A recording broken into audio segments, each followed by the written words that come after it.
மலர் ரேவதி ஒன்றா பார்க்கில் வாக்கிங் போகிறத பார்த்த தங்கராஜுக்கு பயங்கரமாக கோபம் வந்துடுது. இது இவங்கள இப்படியே விடக்கூடாது. என்ன குடும்பத்து பொம்பளைங்க மட்ட மத்தியானத்தில் இப்படி பார்க்கில் நடந்துக்கிட்டு தெரிஞ்சால் 4 பேர் நம்மளை பார்த்தா என்ன நினைப்பாங்க? சார், உங்கள் சம்சாரம் அங்கே இருந்தாங்க இங்கே இருந்தாங்கன்னு சொல்கிறது நமக்கு எவ்வளோ பெரிய அசிங்கம் அப்படின்னு சொல்லி அந்த காலத்து மனுஷனாட்டவே இருக்காரு தங்கராஜ். இவங்க 3 பேர் இப்படி பண்ணுறத எப்படியாவது கட் பண்ணி விடணுமே அப்படின்னு யோசிக்கிறாரு.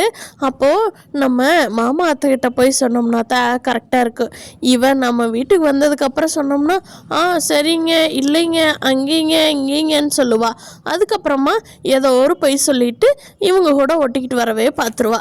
முதல்ல மாமா அத்தைக்கிட்ட போய் இந்த விஷயத்த சொல்லிட்டு இவளையும் வீட்டுக்கு கூட்டிகிட்டு போயிடலாம் அப்படின்னு நினச்சிக்கிட்டு நேராக தன்னோட மாமியார் மாமனார் வீட்டுக்கு போயிடுறாரு தங்கராஜ். அங்கே போயிட்டு நம்ம ரேவதிக்கு ஃபோன் பண்ணுறாரு. ரேவதி எங்கே இருக்க அப்படின்னு சொல்லி கூப்பிடவும், நான் மளிகை ஜாமானம் வாங்க மளிகை கடைக்கு வந்தேங்க, ஏங்க அப்படிங்கிறாங்க. சரி சரி வாங்கிட்டு அப்படியே உங்கள் அம்மா வீடு பக்கம் தானே அங்கே வந்துரு நீ அப்படிங்கிறாங்க. ஏங்க அங்கே எதுக்கு வரணும், நான் நீ வீட்டுக்கு போய் சமைக்கணுமே அப்படிங்கிறாங்க. அது சமைச்சிக்கலாம், நான் அம்மாட்ட சொல்லிக்கிறேன், நீ இங்கே வா உங்கள் வீட்டுக்கு வா, நான் இங்கே தான் இருக்கிறேன், கொஞ்ச நேரம் இருந்துட்டு அப்புறமா போய்க்கலாம் அப்படிங்கிறாங்க. சரிங்க அப்படின்ட்டுறாங்க ரேவதி.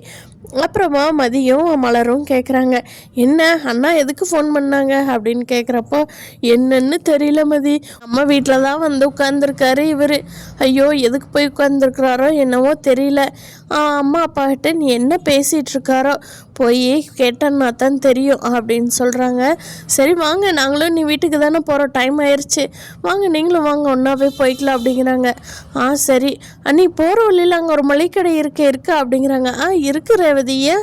ஆமாம், அதில் பருப்பு எண்ணெயெல்லாம் வாங்கி போட்டுட்டு போனால் தானே என் புருஷனையும் நம்ப வைக்க முடியும், என் மாமியாரையும் நம்ப வைக்க முடியும் அப்படிங்கிறாங்க. ரேவதி உன்னோட இதுக்கெல்லாம் தங்கராஜனை பார்த்துருப்பாரு, சரி பரவாயில்ல வாங்கிட்டு வா போகலாம் அப்படின்னு சொல்லிட்டு ரேவதியும் அதில் எல்லாம் வாங்கி வச்சுக்கிட்டு பையோடையே போகிறாங்க மதிமலர் வீட்டுக்கு. 3 பேரும் ஒன்றா போகிறத பார்த்துட்டு ராஜலட்சுமி இருந்துக்கிட்டு, ரேவதி எப்போ வந்த அப்படிங்கிறாங்க. மாப்பிள்ளை அப்படியே வந்துட்டாரு, நீ என்ன இவங்களோட நடந்து வர்ற, இவங்க தான் நடக்க போகிறேன் வாக்கிங் போகிறேன்ட்டு போகிறாங்க, நீ எப்போ ரேவதி இவங்களோட வந்த அப்படிங்கிறாங்க.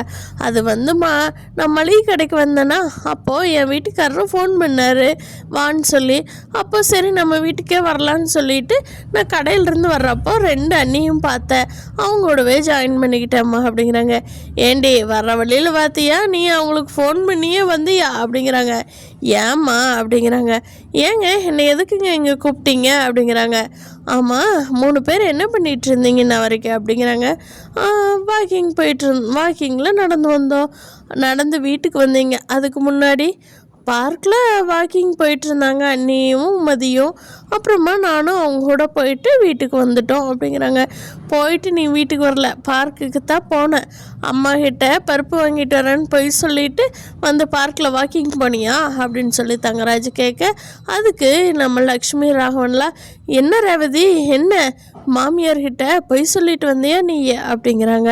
அப்பா அது கடைக்கு தம்பா வந்தேன், அப்போ தம்பா அண்ணி கூப்பிட்டாங்க, இங்கே தான் இருக்கிறோம், நாங்கள் வாக்கிங் போயிட்டுருக்குறோன்னு சொன்னாங்கப்பா, அதனால தான் சரி இவங்களை பார்த்துட்டு போகலான்ட்டு வந்தேன்ப்பா அப்படிங்கிறாங்க.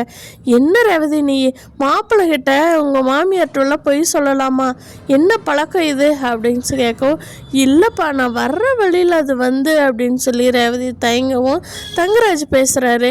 இங்கே பாருங்க மாமா, இதெல்லாம் எனக்கு சரிப்பட்டு வர்ற மாதிரி தெரியல, அப்புறம் வீட்டில் பொய் சொல்லிட்டு எந்த ஒரு இதையும் செய்யக்கூடாது, அப்படி செஞ்சால் அப்புறம் அதுக்கு மேலே நடக்கிற விளைவுக்கு நான் பொறுப்பு இல்லைங்க மாமா, நீங்கள் தான் பார்த்துக்கணும் அப்படிங்கிறாங்க. ஏங்க என்ன பண்ணுவீங்க என்னைய, அன்னைக்காட்ட நைட்டோட நைட்டை வெளியில் நிற்க வச்சுருவீங்களா, அன்னைக்குங்காட்டி நான் நின்றுக்கிட்டேன், இப்போ வரந்தா நேராக கிளம்பி என் வீட்டுக்கு வந்துட்டே இருப்பேன் அப்படின்னு சொல்கிறாங்க ரேவதி. அப்போ லட்சுமி இருந்துக்கிட்டு, மாப்பிள்ளை என்ன சொல்கிறா, அன்னைக்கு எப்போ வெளியே நிற்க வச்சிங்க ரேவதியா அப்படின்னு சொல்லி கேட்குறாங்க. அது அத்தை அது ரேவதி நான் எப்போ நிற்க வச்சேன், சும்மா ஏதோ விளையாட்டுக்கு சொல்லிட்டு, சரி வா கிளம்பு வீட்டுக்கு போகலாம் அப்படின்னு தங்கராஜ் அந்த விஷயத்தை வெளியே தெரியாமையே மறைக்கிறாரு.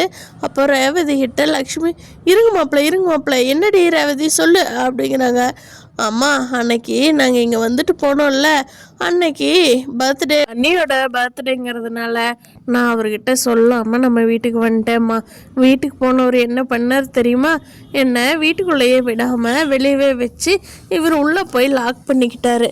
நம்ம பாக்யராஜ் அண்ணன் வந்து என் கூட துணைக்கு கொஞ்ச நேரம் இருந்துட்டு நான் தான் அண்ணனை நீங்கள் போனேன்னு அனுப்பிச்சி வச்சுட்டேன்.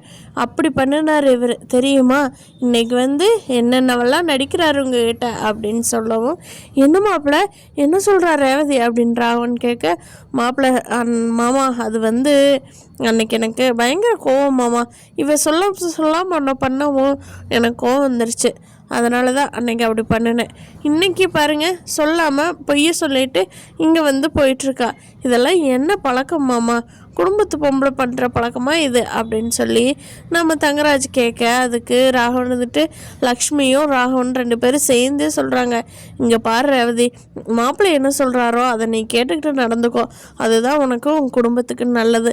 இங்கே பாரு, இவ பேச்செல்லாம் கேட்காத. இவ புருஷனை கொஞ்சம் கூட மதிக்காதவ. புருஷனை கண்டாலே எரிஞ்செறிஞ்சு விழுகிறவ. இவ பேச்செல்லாம் கேட்ட நீ உருப்பட மாட்ட அப்படின்னு சொல்லி மதிய காட்டி அட்வைஸ் பண்ணுறாங்க. அப்போ மதிக்க கோவம் வந்துடுது. இங்கே பாருங்க, யாரை பார்த்து உருப்பட மாட்டான்னு சொல்கிறீங்க? உங்கள் வேலை என்னமோ அதை பார்த்துட்டு போங்க. நான் நல்ல ஐடியா தான் எல்லாத்துக்கும் சொல்லுவேன். கேட்கறதுனா கேட்டுக்கோங்க. ரிப்போர்ட்டெல்லாம் ஒருத்தர் கொண்டுட்டு வர்றாங்க.